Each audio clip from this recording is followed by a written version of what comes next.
Hello everyone, my name is Arya Jakurtarkar and I am a legal intern at Lexen Company. I am also a fourth year BLB student from GR Kari College of Law, Margao, Goa under Goa University. Today I am going to be talking on the topic of essentials of a valid offer under the Indian Contract Act 1872. The purpose of making this video is to spread awareness about what constitutes an offer under the Indian Contract Act 1872.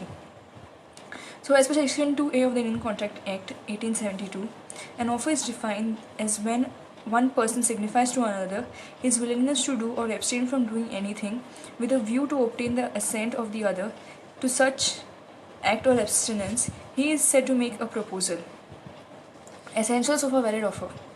So, the essentials of a valid offer are as follows. An offer must be one to give to legal consequences. To constitute an offer, offerer must intend to create a legal obligation. Where such intention is lacking, the agreement is not a contract. Further, where an agreement clearly provides that it shall not be subjected to legal jurisdiction, there is no contract between the parties. Social invitations are examples of offers made without the intention of creating legal obligations. For example, if A invites B to dinner and then forgets all about it and goes out of town on a stipulated date, B cannot claim compensation for expense and inconvenience as there was no intention to create a legal obligation. In Balfour versus Balfour, the husband promised to pay rupees 300 to his wife every month.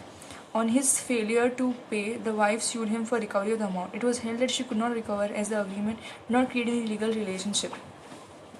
Warrington L.J. observed, there is no contract here. The people never intended to make a bargain which could be enforced in law. The husband expresses his intention to make this payment and he promised to make it, and was bound in honor to continue it so long as he is in a position to do so. The wife, on the other hand, made no bargain at all. Offers made in jest or excitement cannot be constituted as offers, as they lack contractual intention and are made without any thought or intention of creating a binding obligation. In Weeks versus Tybalt, the defendant, in the course of a casual conversation, said that he would give 100 cents to anyone marrying his daughter with his consent. He was sued for the amount. It was held that such general words spoken to excite suitors would not be taken as seriously intended. In Nutaki, Sesharatanan was a sub-collector, land acquisition, Vijayawada. It was observed that the statement of the appellant amount in law to no more than an offer. Till the offer is accepted, there is no contract between the parties and the appellant is entitled to withdraw his offer, as the appellant is in no way bound to keep the offer open indefinitely. The terms of the offer must be definite or capable of being made definite. An offer must be certain and definite and not uncertain, vague or loose. If the offer is uncertain, an essential element is lacking and it cannot be accepted. In Taylor versus Portington, A promised B to take a lease of a house for 3 years at 85 cents per annum. If the house were put in through repair and the drawing room decorated according to present style, held that the terms were too uncertain and that the promise could be enforced. An offer must be distinguished from the invitation or the offer.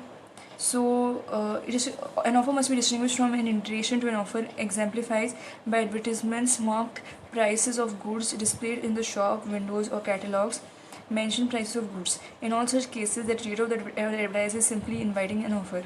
That is indicating that he is willing to consider an offer to pay the goods or the terms set out in the advertisement or catalog. He is not making an offer. Every offer must be communicated to the offeree. Every offer must be made known to the offeree, otherwise he will not be in a position to accept inasmuch as he will have no knowledge of the offer.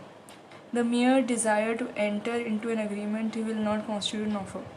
And observed by Lord Lindley, a state of mind not communicated cannot be regarded in dealing with a man and a man. Please do like, share, subscribe and comment on my video, And do like and subscribe our channel Lex Click, and make sure to press the bell icon to get notification when we post a video. Also, please give me feedback on this video and previous videos which you can see on this YouTube channel. Also, if you have any questions related to this video or any previous videos, please post in the comment section below. I'll reply as soon as possible. Lastly, this video doesn't solicit any type of promotion or advertisement as per the guidelines of the Bar Council of India, and the sole purpose of making this video is for education purposes only. Thank you.